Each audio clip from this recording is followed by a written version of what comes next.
Well, hello there, ladies. I'm going to teach you a skill today. I'm going to teach you how to do some origami as part of our emotional component. So what you're going to need is 2 pieces of origami paper. We can get 2 A4s, of course, and make them into squares, the old, fold it and then cut it off origami way. You will need a ruler and a pen and a pair of scissors because we're going to make a little box. Now you've got your top, and for your bottom you need to take off 1/2 centimetre on 2 edges so that this one's slightly smaller. That's it. That's all of your materials.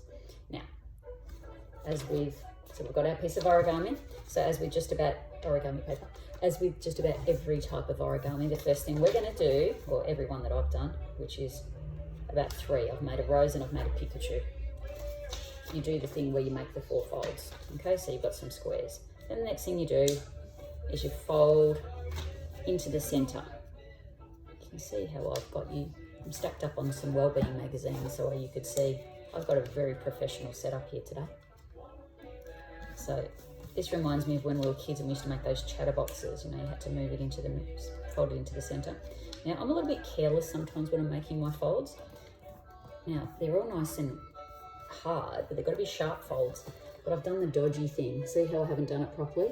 So my attention to detail so far is a little bit lacking. So this could mean that we end up with a slightly wonky little box like this guy. He's a bit funky. This was a really good one. I felt a little zing of happiness when I did that one, so I was a bit proud that it worked out so well. It's amazing what can happen. So we've folded into the center from both sides, and we're going to do the same thing from the other sides. So we unfold and fold it in. Can you see what I'm doing? I hope this is clear. I hope I'm actually showing you something. And if it's not, you could always Google how do you make a little origami box. Okay, so we've done the same thing. So now we're going to unfold, and we've done all of our folding pretty much. So now what we need to do is just be super gentle and follow our folds because we're making our corners. So we've done that in together. So all the folds are already there. So you sort of don't have to force it. Just got to trust that you've already done all of the work, and now you're just folding it in. Some life lessons in this origami, isn't there? All right, so we're ending up with now this. Okay, so just make that a bit neater so you can see it properly. So you can see how this is going to come together. So now we've just got to secure all of these folds together. So this is the bit where we've got to jump off, and I don't like this bit because I've finally got the folds together. And we've got to pull this out so that it now goes over the top so that the folds can be created. And it's a bit trickier because one of those folds is inside out. So you've got to kind of trust and not force. And you put it over the top. Can you see what I'm doing? And then we're in. So now we have this lovely little secure part of the box, so it's not going to come undone. All right. My tendency, really the first time I did it, I was like, oh, I've done the folds. They're a bit hard. I should just sticky tape it together. Which of course you could, but that's sort of defeating the purpose of origami, isn't it? So, although what is the purpose of origami? I don't really know. But it's kind of sweet how neat it is, isn't it? How you can put it all together. Who thought of this, by the way? Who thought of making a little box out of all these folds? I'll never know. All right, so now we've got it together, and you can neaten it up. As you can see, some of these folds are really nice and sharp, so it looks cool, and then other ones are a bit dodge, so just got to get it right. It's slightly off center, but it's not too bad. I hope it's going to work. So, hear my music in the background. I've got Dan Zane's playing. I used to play this to the kids when they were little. Oh my goodness, it doesn't sit properly. I just set it and it's all... But hey, it doesn't matter. It'll have its own character, won't it? Because every box is a unique little individual. They don't all have to be the same. It's not like it's the handmade factor, isn't it? So we do our 4 folds again. Probably don't need to watch this bit. You could just fast forward to the end because it's exactly the same. I'm not doing anything different. It's just that this one's had 1/2 centimetre shaved off both sides. So we're making those 4 into the centre again. Probably would have been good to pay a bit more attention when you're actually taking the centimetre off either side. I don't know if I've done it very straight because it's feeling a little wonky here. All right, this is going to be a lovely, unique little individual. So we've done that, and now we do our folds into the middle.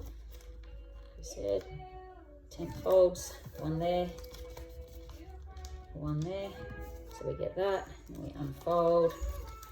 Do the same thing on the other side, into the middle. So it's kind of interesting how kind of relaxing this is, because I don't like craft very much at all, you know. I just don't see the value of it a lot of the time, and a lot of the time I only want to do things if I've got a reason or a purpose. Can you hear my dog walking around the background? Sorry about that. But it's kind of funny like that, how I've made 3. This is my 3rd little box, and I'm kind of liking it more than I would have imagined. Maybe this is why people do it. And it really, I mean, I don't know what you're going to do with the box at the end. I don't think it's anything amazing. There. And we do the pull out thing. Like I said, this is the bit where I go, oh, is it going to work? And there's a real tendency to push it and force it at that point, and that's sort of counterintuitive to what we want to be doing when we're doing origami. It's all about being precise, but also going with the folds, because you set it up. It's like life, isn't it? You set these things up, and then you've got to trust the process and trust that it'll be all okay in the end. All right, so it's okay-ish. This guy's a little bit wonky in the corner there, but let's see how we go. Folding that in. I've got this guy. This is the top. This is the bottom. Oh, is it going to fit? Woo! There we go. Oh, just in time. Zan's singing house party time. House party time. So, that's me today. I've made my 3 little boxes. Sorry, little one on the top. You're not very good, are you? Anyway, you could use it to store so many things. Don't know what. Go do one. So there you go. Post your pictures. Let me see if yours are wonky as well.